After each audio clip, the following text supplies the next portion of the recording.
Hello everyone, welcome back to my channel. इस video में हम करेंगे क्लास 12th फिजिक्स का चैप्टर न्यूक्लियाई का एक rapid revision. So without wasting time let's get started. सबसे पहले हम देखते हैं न्यूक्लियस की कॉम्पोजिशन क्या होती है, यानी न्यूक्लियस के अंदर क्या प्रेजेंट होता है। प्रोटॉन्स और न्यूट्रॉन्स होते हैं। प्रोटॉन्स पॉजिटिवली चार्ज होते हैं, न्यूट्रॉन्स के ऊपर कोई चार्ज नहीं होता, न्यूट्रल होते हैं, नाम से पता चल रहा है। इन दोनों का मास ऑलमोस्ट इक्वल होता है, इन दोनों का मास 1u मानते हैं। और जितने भी प्रोटॉन्स और न्यूट्रॉन्स उनको टोटली काउंट करके मास हम निकाल लेते हैं किसी भी एटम का या न्यूक्लियस का। इन दोनों को मिला के हम न्यूक्लियॉन्स कहते हैं, यानी जो न्यूक्लियस के अंदर रहते हैं।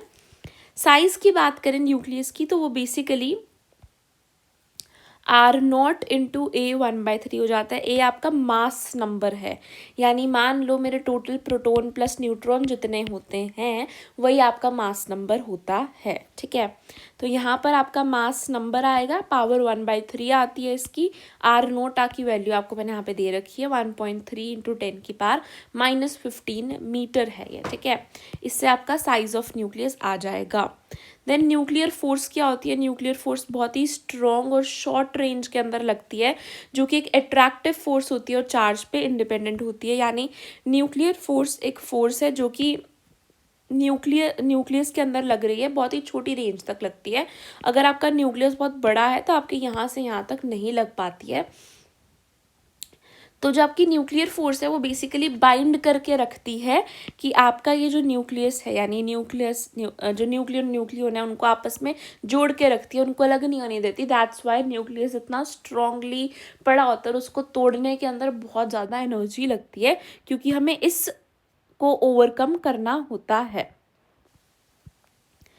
देन आपके पास है mass energy relation. Mass energy relation is basically E is equal to mc², यानी कि एनर्जी जो होती है that is equal to mass into C यहाँ पे स्पीड ऑफ लाइट ही है, इसका स्क्वायर है ना।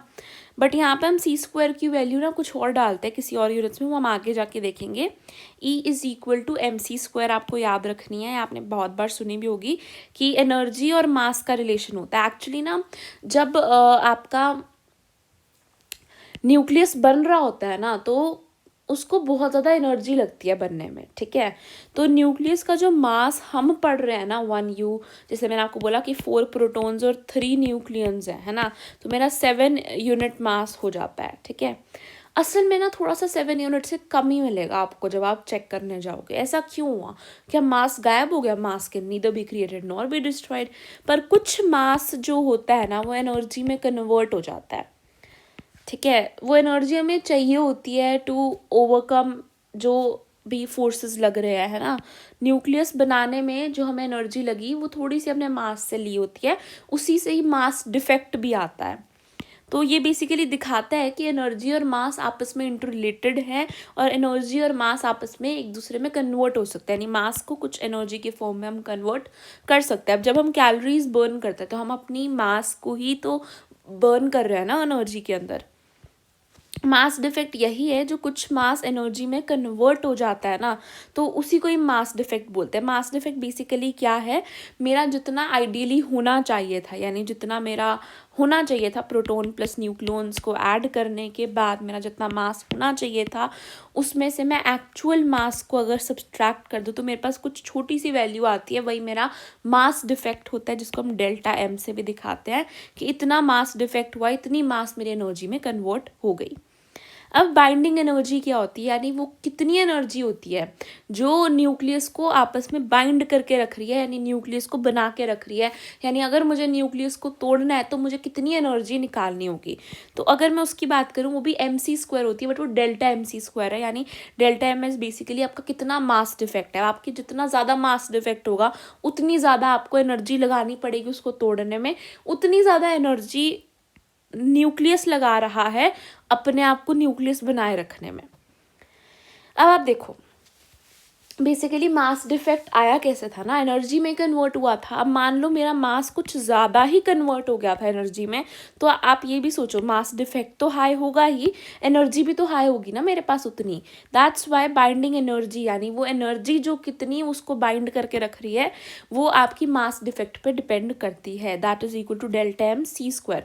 अब आप देखो ये काफ़ी बड़ी वैल्यू होती है, यानी हमें एनर्जी को बहुत ज़्यादा रिक्वायर्ड होती है एनर्जी जब मुझे न्यूक्लियर फिजन करना होता है। ठीक है, ये बेसिकली वो एनर्जी है कि अगर मुझे न्यूक्लियॉन्स को सेपरेट करना है न्यूक्लियस से, न्यूक्लियस उन्हें फ्री करना है, तो मुझे इतनी एनर्जी लगानी पड़ेगी जितना न्यूक्लियस लगा रहा है उसको बाइंड करने में, उसको ओवरकम करना पड़ेगा। अब बाइंडिंग एनर्जी पर न्यूक्लियन क्या होता है, ये बेसिकली एक थियोरेटिकल टर्म ही है, इतनी प्रैक्टिकल नहीं है। बट आप सोचो, मैंने आपको बताया कि एक न्यूक्लियस की बाइंडिंग एनर्जी होती है ये, है ना। अब एक न्यूक्लियस में डिफरेंट कोई एटम कहीं पे हो सकता है कि उसमें 8 न्यूट्रॉन्स हैं यानी प्रोटॉन प्लस न्यूट्रॉन, हो सकता है किसी में 80 प्रोटॉन प्लस न्यूट्रॉन है यानी न्यूट्रॉन्स हैं। तो हम यहाँ पर ना बेसिकली न्यूक्लियॉन्स, सॉरी मैं उल्टा बोल गई थोड़ा सा, कि मान लो किसी में 8 न्यूक्लियॉन्स हैं और किसी में 80 न्यूक्लियॉन्स हैं। Nucleons is proton plus neutrons, है ना।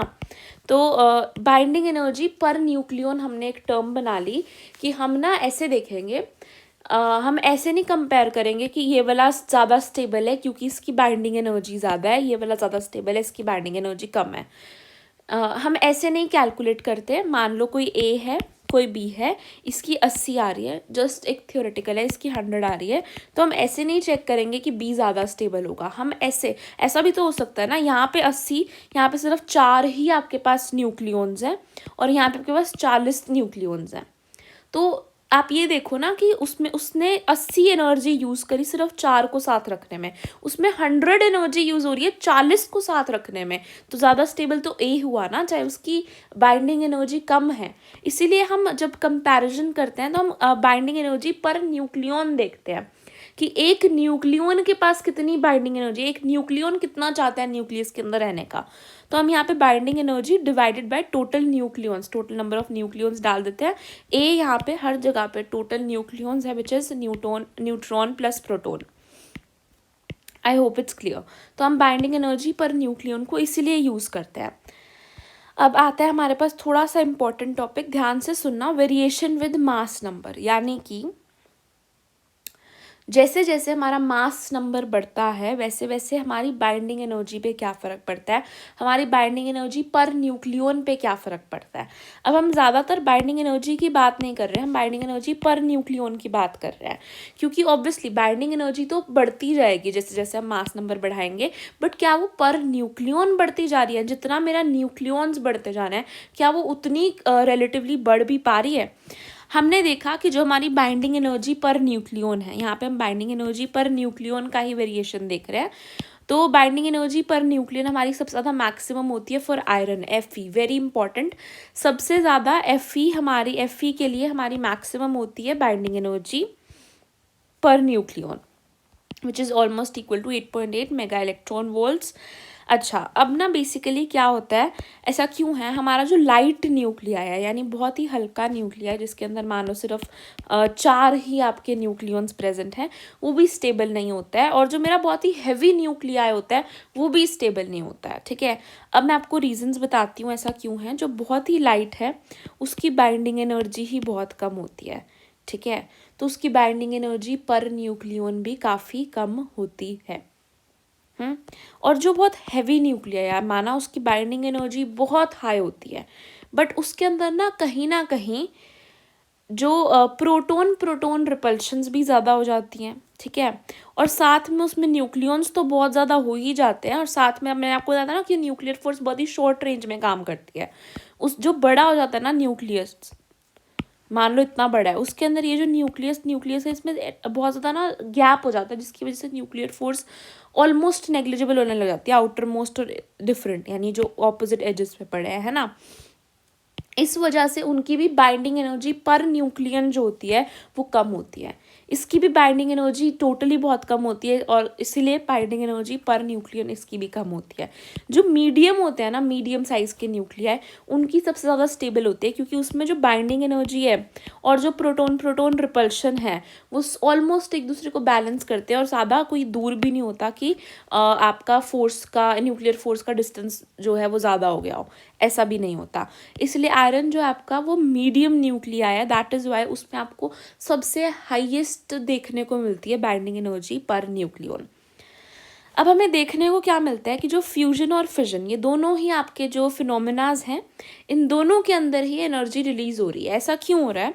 क्योंकि फ्यूजन, जब मैं दो लाइट न्यूक्लियाइज को फ्यूज करवा रही हूँ, तब जब मैं दो लाइट न्यूक्लियाइज को फ्यूज करा रही हूँ, क्योंकि ये दोनों ही स्टेबल नहीं थे, दोनों ही बहुत कम स्टेबल थे क्योंकि दोनों लाइट थे,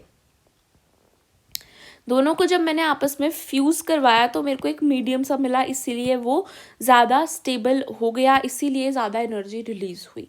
फिजन, जब मैं एक हैवी न्यूक्लियाई का फिजन कराती हूँ, वो पहले अनस्टेबल था, वो फिजन करने के बाद मीडियम न्यूक्लियाई बन जाता है, दैट इज़ वाई वो भी एनर्जी रिलीज़ करता है। यहाँ पे देखो क्या लिखा है, आयरन के पास स्ट्रॉन्ग न्यूक्लियर अट्रैक्शंस हैं और प्रोटॉन प्रोटॉन रिपल्शन का बेस्ट बैलेंस होता है, दैट इज़ वाई, इसीलिए उसकी binding energy per nucleon maximum होती है। कहीं पे ना प्रोटॉन प्रोटॉन रिपल्शन ज़्यादा हो जाती है, कहीं पे मतलब जो परफेक्ट बैलेंस है ना वो आपको आयरन के पास ही देखने को मिलता है।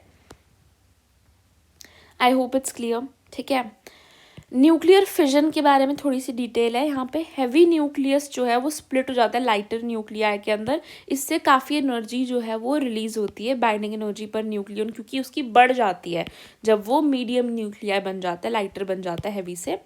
और चेन रिएक्शन भी इसके अंदर पॉसिबल है, वो हम आगे देखेंगे। अभी न्यूक्लियर फ्यूजन की मैं जब बात कर रही हूँ, न्यूक्लियर फ्यूजन के अंदर लाइट न्यूक्लियर कंबाइन करके हैवियर बनाते हैं।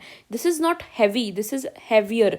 ये भी लाइट न्यूक्लियर नहीं बना रहे, लाइटर बना रहे हैं। लाइटर, इसका लाइटर इज़ मीडियम, इसका हैवियर इज़ मीडियम, तो इसीलिए भी एनर्जी रिलीज हो रही है, क्योंकि यहाँ पे भी आपकी binding energy per nucleon increase हो रही है।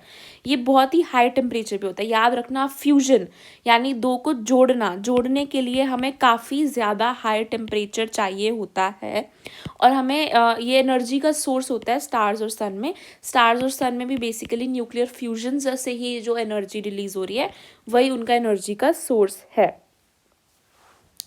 ठीक है, आई होप इट्स क्लियर। जैसे मान लो यहाँ पे हाइड्रोजन हाइड्रोजन को जोड़ के मैंने हीलियम बनाया तो एनर्जी मेरी रिलीज होगी।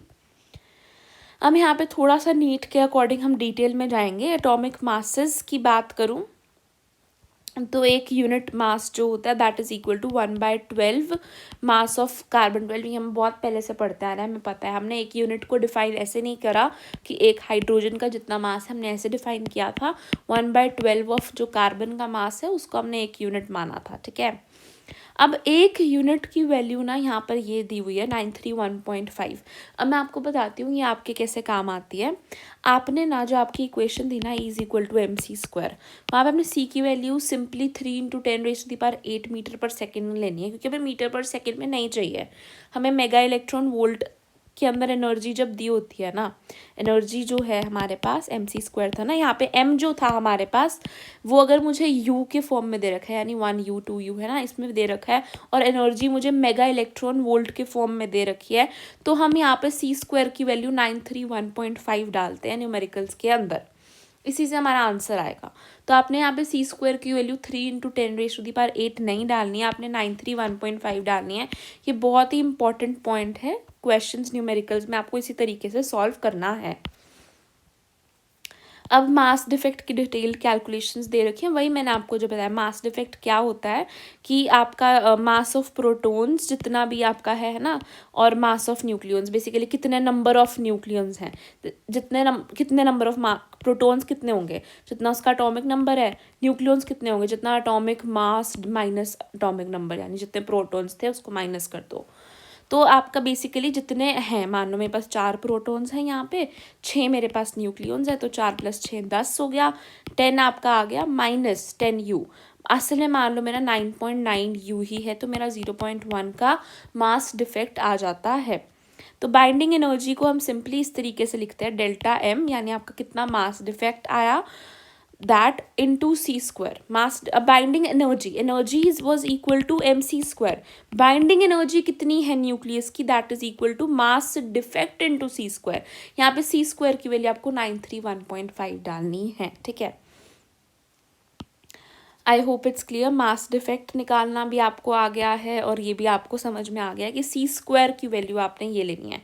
दिस इज नॉट सी की value, this is c square की वैल्यू डायरेक्ट. ठीक है, देन आता है बाइंडिंग एनर्जी का जो कर्व था. ये भी आपका बोर्ड्स में आ सकता है, मैंने आपको बताया बिल्कुल नीट ओरिएंटेड है, बट बोर्ड्स में जो सबसे इंपॉर्टेंट था वो पहले बता दिया.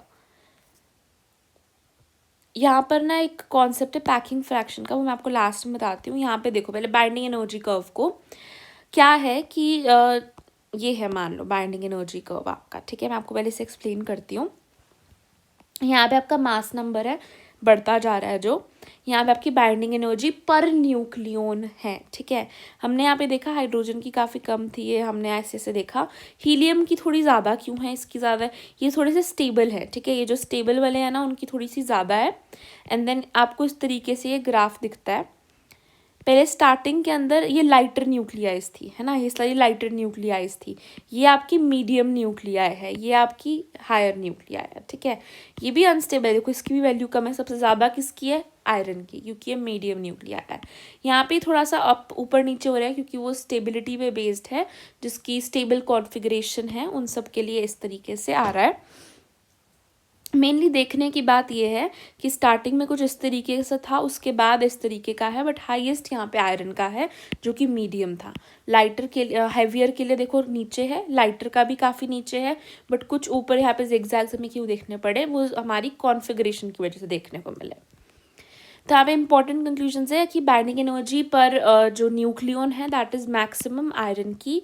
वो एक्सप्लेन, अच्छा ये जो ग्राफ है वो एक्सप्लेन करता है कि क्यों फ्यूजन और फिजन जो है वो एनर्जी रिलीज करता है. Fusion of light nuclei basically sun की एनर्जी का सोर्स है.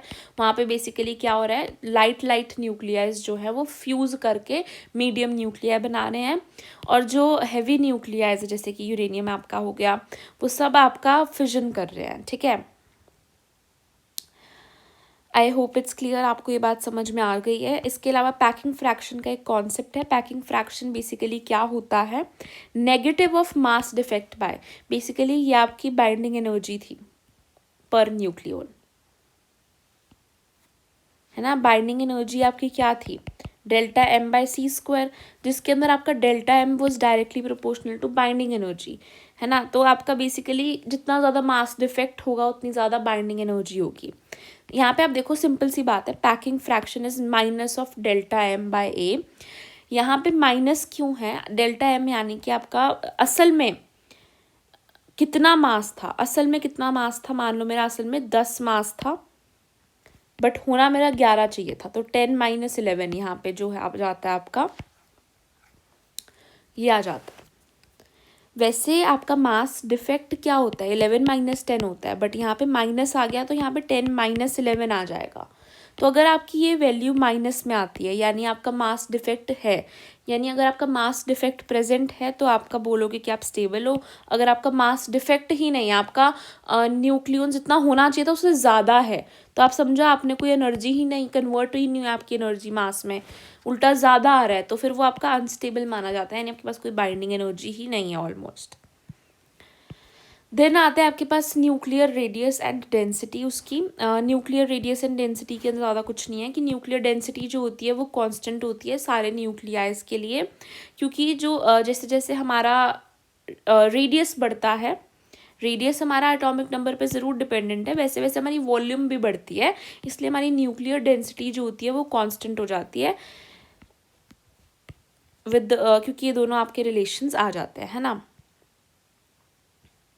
देन है न्यूक्लियर फोर्स की प्रॉपर्टीज़ क्या है, काफ़ी स्ट्रॉन्ग है, बहुत ही शॉर्ट रेंज 1 to 2 पिकोमीटर तक काम करती है, अट्रैक्टिव है, पास रखना चाहती है, वो न्यूक्लियस को बना के रखना चाहती है. इसकी saturation property acts only on nearest nucleons. ठीक है, यानी कि जो नियरेस्ट न्यूक्लियंस है उस पर ज़्यादा वर्क करती है, थोड़े दूर है उस पर बहुत वीकली वर्क करती है. इसी वजह से हैवी न्यूक्लियस के अंदर आपको देखने को मिली अनस्टेबिलिटी. ठीक है, न्यूक्लियर फिजन के बारे में जो इन्होंने बताया कि एनर्जी जो एक फिजन में रिलीज़ होती है वो 200 मेगा इलेक्ट्रॉन वोल्ट होती है। इसलिए चेन रिएक्शन कंट्रोल्ड, अगर चेन रिएक्शन होती है कि अगर मान लो टूट रहा है तो आसपास वाले सारे टूटने लग जाते हैं। फिर कंट्रोल्ड है तो न्यूक्लियर रिएक्टर की तरह, अनकंट्रोल्ड है तो बॉम्ब के एग्जाम्पल यहाँ पे आ जाता है। ठीक है, उसके बाद लास्ट है आपके पास न्यूक्लियर फ्यूजन जो हो रहा है वो आपकी रिक्वायरमेंट उसमें होती है, मैंने आपको बताया था हाई टेम्परेचर चाहिए होता है और हमें कूलम रिपल्शन को ओवरकम करना होता है। क्योंकि जब हम फ्यूजन करें तो बेसिकली हम प्रोटोन प्रोटोन यानी पॉजिटिव चार्ज को पास ला रहे हैं, उनकी कूलम रिपल्शन को हमें ओवरकम करना पड़ता है, इसलिए हमें एनर्जी चाहिए भी होती है। इसलिए हमें हाई टेम्परेचर भी चाहिए होता है, अराउंड 10⁻⁷ केल्विन, जो कि बहुत ज़्यादा होता है। और ये यहाँ पे सन के, तभी सन पे इतना हाई टेम्परेचर है, वहाँ पे फ्यूजन ही आपका सोर्स है एनर्जी का। Energy per unit mass is greater than fission. Fusion में जो एनर्जी है वो ज़्यादा है एज कम्पेयर टू फिजन। सन का टेम्परेचर ज़्यादा है इसीलिए वहाँ पे ये एनर्जी का सोर्स है, बट हम फ्यूजन वगैरह नहीं करवा सकते इतना ज़्यादा, बट फिजन हम करवा सकते हैं। फिजन आप देखते भी हो एटॉमिक बॉम्ब और आपके न्यूक्लियर रिएक्टर्स में होता है। That's it for this video. Thank you for watching.